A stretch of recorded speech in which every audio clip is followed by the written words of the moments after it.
होच्याउने कोसिस गर्नुभयो।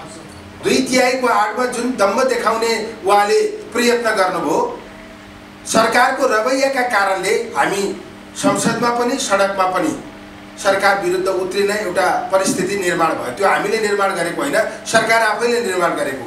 प्रतिपक्षले सरकारले गरेको कामको आधारमा आफ्नो भूमिका निर्वाह गर्ने हो। सरकारले राम्रो काम गर्यो हामीले समर्थन गर्ने हो, समर्थन गरेनौँ भने हामी आफै सकिन्छौँ। सरकारले राम्रो काम गरेन, सरकारलाई खबरदारी गर्नुपर्ने परिस्थिति भयो भने, प्रतिपक्षले त्यो काम समयमै गरेन भने प्रतिपक्षको भूमिका प्रभावकारी हुन सक्दैन। थुप्रै राजनीतिक विषयहरू छन्। सुरुवातमा केपी ओलीजीले भन्नुभएको थियो यो संविधानको कमा मात्रै परिवर्तन भयो भने पनि हामीलाई मान्य हुने छैन। कमा परिवर्तन गर्न नचाहने केपी ओली अनि उपेन्द्र यादवजीले भन्नुभएको थियो कि यो संविधान 47 को भन्दा पनि प्रतिगामी छ, मधेस मैत्री छैन, यो संविधानको पुनर्लेखन हुनुपर्छ। संविधानको पुनर्लेखन गर्न चाहने उपेन्द्र यादवजी, संविधानमा कमा पनि परिवर्तन गर्न नचाहने केपी ओलीजी किन मिल्नुभयो त्यो जनताले थाहा पाउनु पर्दैन? त्यो विषय पारदर्शी हुनु पर्दैन? त्योभन्दा पछाडि सरकारले सम्पादन गर्नुपर्ने काम, जनजीविकाका मुद्दाहरूसँग जोडिएका थुप्रै विषयहरूमा सरकार अत्यन्त अनुत्तरदायी भयो। भिसी जस्तो मर्यादित पदमा रहेको व्यक्तिलाई नेपालको प्रतिनिधित्व गरेर, विश्वविद्यालयको प्रतिनिधित्व गरेर विदेश जान खोज्दा एयरपोर्टबाट अपमानजनक ढङ्गबाट ल्याएर थुनियो। सरकारले न पक्राउ पुर्जी दिएको थियो, त्यसको कुनै कारण पनि सरकारले भन्न चाहेन। हस्पिटलबाट डाक्टरलाई गृह मन्त्रालय बोलाएर हामीले भनेअनुसार गर भनेर अपहरणको शैलीमा दबाब दिने काम भयो। पत्रकारले प्रश्न सोधेका कारणले पत्रकारको प्रश्नलाई सामना गर्न नसकेर पत्रकारको कार्यक्रम नै बन्द गरियो। सिन्डिकेटको अन्त्यका निम्ति पुरा हल्ला गरियो, प्रचार गरियो। पछि महानिर्देशकलाई नै सरुवा गरेर सिन्डिकेटलाई अझ बलियो बनाउने काम गरियो।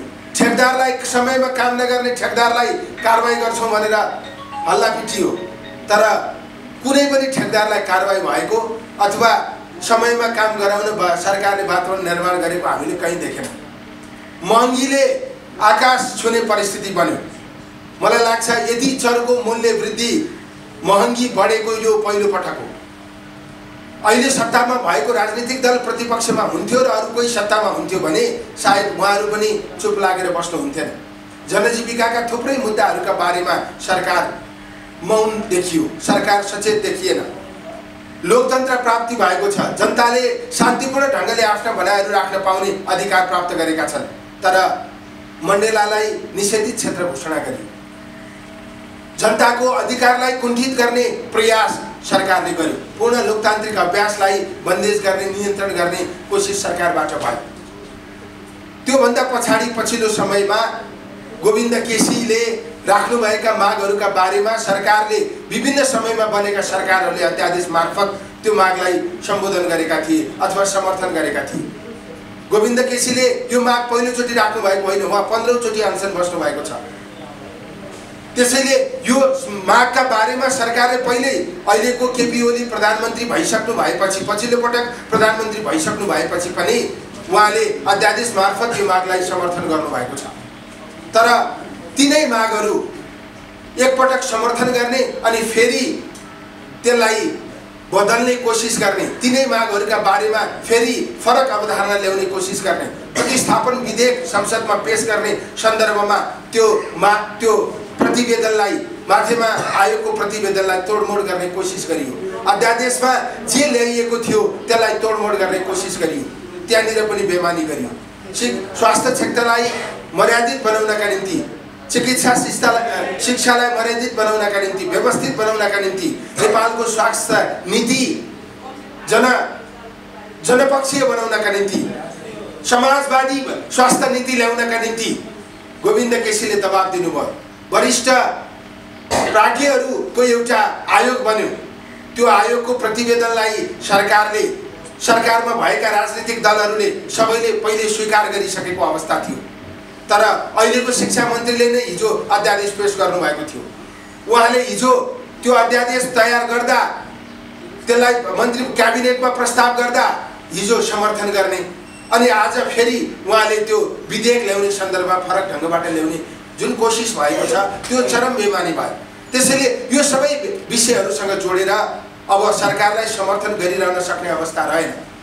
संविधानले भनेको छ सभामुख र उपसभामुख फरक पार्टीको हुनुपर्छ, तर एउटै पार्टी नेकपाको सभामुख हुनुहुन्छ, उपसभामुख हुनुहुन्छ। अझ संविधानले व्यवस्था गरेको छ निर्वाचन आयोग जस्तो स्वतन्त्र र निष्पक्ष निकायमा प्रतिनिधित्व गरिसकेको व्यक्तिलाई फेरि राजनीतिक नियुक्ति गर्न मिल्दैन भनेर संविधानले व्यवस्था गरेको छ। तर सरकारले नीलकण्ठ शर्मालाई भारतको राजदूत बनाएको छ। त्यसकारण यस्ता थुप्रै विषयहरू छन्। अघिल्लो सरकारले नियुक्ति गर्यो, अघिल्लो सरकारले संवैधानिक नियुक्ति पनि गरेको छ, राजनीतिक नियुक्ति पनि गरेको छ। ब्युरोक्रेटिक प्रोसेसबाट थुप्रै मान्छेहरूले पद प्राप्त गरेको स्थिति छ प्रक्रिया पूरा गरेर। तर एउटै निर्णयबाट सरकारले अघिल्लो सरकारको निर्णय खारिज गर्यो। यो सरकार अघिल्लो सरकारले गराएको निर्वाचनबाट निर्वाचित भएको हो। अघिल्लो सरकारले निर्वाचन गर्नका निम्ति थुप्रै निर्णयहरू गरेको छ। यदि अघिल्लो सरकारले गरेका सबै निर्णयहरू असंवैधानिक हुन् भने निर्वाचन पनि त संवैधानिक हुन सकेन नि त। त्यसैले निर्वाचन प्रयोजनका निम्ति गरेका निर्णयहरू चाहिँ सदर हुने किन आफू निर्वाचित भइयो, अन्य निर्णयहरू चाहिँ आफ्नो कार्यकर्ता भर्ती गर्नका निम्ति बदर गर्ने, यो खालको कब्जाको रणनीति स्वाभाविक हुन सक्दैन। हिजो मुख्यमन्त्रीलाई नियुक्ति गर्दा प्रदेश प्रमुख स्वाभाविक हुने, यदि प्रदेश प्रमुखको नियुक्ति असंवैधानिक हो भने अनि मुख्यमन्त्रीको शपथ जसबाट गराइएको छ मुख्यमन्त्रीको शपथ कसरी वैध भयो? त्यसकारण एउटा निर्णयबाट दर्जनौं नियुक्तिहरूलाई बदर गरिएको छ। कति संख्यामा नियुक्ति बदर भयो बदर गर्नेलाई पनि थाहा छैन, कसको नियुक्ति बदर भयो त्यो पनि उहाँहरूलाई थाहा छैन।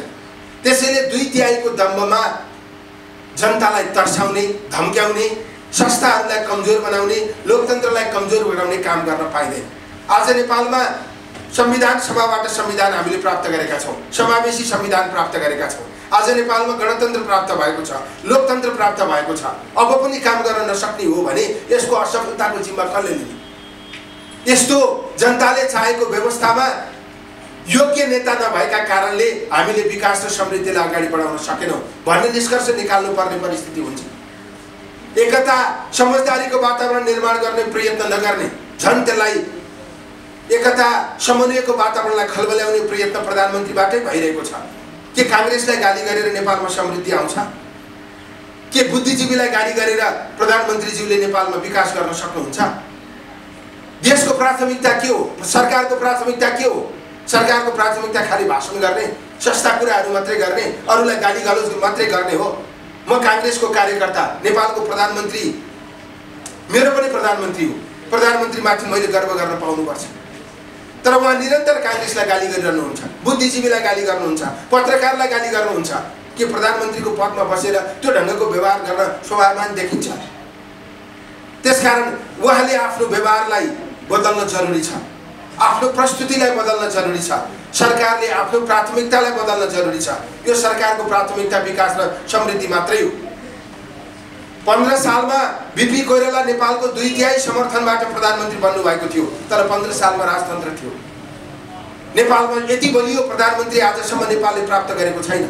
यति बलियो संसदीय व्यवस्थामा अथवा यो बहुदलीय व्यवस्थामा यति बलियो सरकार आजसम्म बनेको छैन। तर बलियो सरकार बनेको बेलामा सरकारले विकास र समृद्धिलाई प्राथमिकतामा राख्न सकेन भने हामीले अपेक्षा गरे अनुसार उपलब्धि हासिल गर्न सक्दैनौँ। त्यसैले हामीले सरकारलाई सचेत गराउन चाहन्छौँ, सुध्रिनका निम्ति हाम्रो ठाउँबाट सरकारको ध्यानाकर्षण गराउन चाहन्छौँ। अहिले हामीले सरकारको अथवा हिजो नयाँ शक्ति पार्टीले जस्तो केपी ओलीको राजीनामा हामीले मागिसकेका छैनौँ। त्यस्तो दिन नआओस्। केपी ओली प्रधानमन्त्रीको कुर्सीमा बसिरहँदा नेपालको संविधान कार्यान्वयन हुने स्थिति उहाँ अघिल्लो पटक प्रधानमन्त्री हुँदा भएन। संविधान कांग्रेसको नेतृत्वमा जारी भयो, जारी भएको संविधान कार्यान्वयन गर्ने सबैभन्दा पहिलो मौका केपी ओलीले प्राप्त गर्नुभयो। तर उहाँ प्रधानमन्त्रीको कुर्सीमा बसेर संविधान कार्यान्वयन हुने वातावरण निर्माण हुनुको साटो कार्यान्वयन नहुने वातावरण निर्माण भयो। त्यसपछि कांग्रेस समेत सरकारमा गएर नयाँ सरकार बन्यो। आज पनि केपी ओली प्रधानमन्त्रीमा बस्नुभयो भने भइरहनुभयो भने नेपालले विकास प्राप्त गर्न सक्दैन, समृद्धि प्राप्त गर्न सक्दैन, नेपालमा समग्र एकता स्थापित हुन सक्दैन, नेपालले जे प्राथमिकता हो त्यो प्राथमिकतालाई अगाडि बढाउन सक्दैन भन्ने निष्कर्ष निकाल्ने परिस्थिति नआओस्। हामी त्यतातिर त्यसो भए काङ्ग्रेसले अन्ततः गएर प्रधानमन्त्रीको राजीनामासम्म माग्न सक्छ होइन। केपी ओली भन्ने व्यक्ति मन नपरेर हामीले यसो भनेको होइन। उहाँ नेपालको प्रधानमन्त्री हो। प्रधानमन्त्री भएर यसरी नै उहाँ अगाडि बढ्न थाल्नुभयो भने नेपालको राष्ट्रिय एकता खलबलिनी भयो। नेपालका जनता उहाँसँग एकदमै बढी असन्तुष्ट हुने भए। महँगीले अझ आकाश छुने परिस्थिति भयो। यसरी नै जनताको स्वतन्त्रतामाथि धावा बोल्ने कोसिस भयो, पत्रकारको स्वतन्त्रतामाथि धावा बोल्ने कोसिस भयो भने त्यसको विकल्पहरू के हुन सक्छ? त्यसकारण हामी आग्रह गर्न चाहन्छौँ सङ्घीय लोकतान्त्रिक व्यवस्थालाई संस्थागत गर्नका निम्ति सरकारको, प्रधानमन्त्रीको, सत्तारूढ पार्टीहरूको महत्त्वपूर्ण भूमिका हुन्छ। अहिले सङ्घीयता कार्यान्वयन गर्ने सन्दर्भमा पनि यो सरकार धेरै उत्साहित भएको देखिँदैन। हामीले बजेट हेऱ्यौँ, बजेटमा प्रदेशहरूलाई रकम विनियोजन गरेको पनि हामीले हेऱ्यौँ। 3.5 लाख रातो किताबमा उल्लेख भएर आएको छ।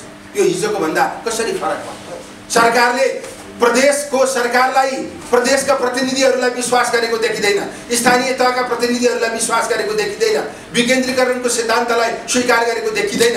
व्यवहार हेर्दा हिजो जस्तै केन्द्रीयतालाई बढावा दिन खोजेको जस्तो देखिन्छ। ब्युरोक्रेसी सङ्घीयताको पक्षमा छैन। सरकार र सरकारको नेतृत्व गर्ने व्यक्ति पनि सङ्घीयताको पक्षमा नहुने अवस्था भयो भने हामीले नेपालमा सङ्घीयता कार्यान्वयन गर्न नसक्ने स्थिति आउन सक्छ। हिजो आन्दोलनले जे उद्देश्यहरू राखेको थियो, आन्दोलनले हिजो जे प्राथमिकताहरू निर्धारण गरेको थियो, त्यो प्राथमिकतालाई कार्यान्वयन गर्ने सन्दर्भमा सरकारले जुन तदारुकता देखाउनु पर्ने हो त्यो देखाउन सकेन। अझ मूलभूत विषयहरूमाथि नै प्रहार गर्न खोज्यो, व्यक्तिको वैयक्तिक स्वतन्त्रतामाथि प्रहार गर्न खोज्यो। नेपालका प्राज्ञिक क्षेत्रका मान्छेहरूको बदनाम गर्ने, बेइज्जत गर्ने, उनीहरूलाई कसरी तर्साउन सकिन्छ त्यतातिर मात्रै सरकार केन्द्रित हुन सक्छ। त्यसो भए ठ्याक्कै किन भन्दाखेरि के हुन्छ? लोकतन्त्रमा इन्स्टिट्युसनलाई बलियो बनाउनु पर्छ, सिस्टमलाई बलियो बनाउनु पर्छ। हाम्रो प्रधानमन्त्रीज्यूको मातहतमा पर्छ होइन गृह मन्त्रालयको मातहतमा पर्छ होइन राष्ट्रिय अनुसन्धानमा 400 जना चाहिँ त्यहाँ कर्मचारी लोकसेवाले नियुक्ति गर्नु पर्दैन, कुनै विधि प्रक्रिया अपनाउनु पर्दैन, सिधै प्रधानमन्त्रीज्यूले नियुक्ति गर्न पाउनुहुन्छ। उहाँले सिधै राष्ट्रिय अनुसन्धान विभागलाई आफ्नो मातहतमा राखेर आफ्ना कार्यकर्ता विश्वास पात्र त्यहाँ भर्ना गर्न चाहनुहुन्छ। राजस्व अनुसन्धान नेपालको आन्तरिक आम्दानीको मुख्य ठाउँ हो, त्यो अर्थ मन्त्रालय अन्तर्गत पर्छ। अर्थ मन्त्रालय प्रधानमन्त्री अन्तर्गत पर्दैन। आफ्नै मन्त्रालय अन्तर्गत भएको राजस्व अनुसन्धानलाई उहाँले सिधै आफूले हेर्ने गरी किन लिएर जानुभयो? राष्ट्रिय ढुकुटीलाई मनपर्ने ढङ्गले खर्च गर्नका निम्ति उहाँले त्यसो गर्नुभयो। सम्पत्ति शुद्धिकरण आयोगलाई उहाँले त्यसो गर्न किन चाहनुभयो? सम्पत्ति शुद्धिकरण आयोग मसँग छ, मैले जे भने त्यही हुन्छ भनेर अरूलाई तर्साउनको निम्ति उहाँले त्यस्तो गर्नुभयो। कानुन मन्त्रालय अन्तर्गत रहेको सरकारी वकिलको कार्यालयलाई उहाँले सिधै प्रधानमन्त्रीको कार्यालयबाट हेर्ने व्यवस्था किन गर्नुभयो? कानुनलाई आफ्नो हातमा लिनका निम्ति उहाँले सब गरिरहनु भएको छ। त्यसैले लोकतन्त्रमा संस्था बलियो बनाइन्छ, व्यक्ति बलियो बनाउनका निम्ति जुन प्रयत्न भएको छ त्यो हाम्रो लागि स्वीकार्य हुन सक्दैन। त्यसकारण अहिले हामीले यो सबै काम गर्ने शैली बदल्नका निम्ति सरकारलाई आग्रह गरिरहेका छौँ, सचिनका निम्ति सरकारलाई आग्रह गरिरहेका छौँ। हामीले उठाएका विषयहरूप्रति ध्यान आकर्षण गर्नका निम्ति हामीले प्रयत्न गरिरहेका छौँ, तर सरकार सचिने कोसिस भएन। गोविन्द केसीको अनसन तोड्नका निम्ति सरकारले प्रयत्न गरेन। माथिमा आयोगले जुन प्रतिवेदन दिएको छ त्यो प्रतिवेदन हुबहु प्रतिस्थापन विधेयकमा ल्याएन। सभामुख र उपसभामुख एउटै पार्टीको नहुने स्थिति बनाएन भने हामी यो लगायतका अरू थुप्रै विषयहरूलाई सच्याउने कोसिस गरेन भने हामीसँग प्रधानमन्त्रीको राजीनामा माग्ने बाहेक अरू कुनै विकल्प हुँदैन।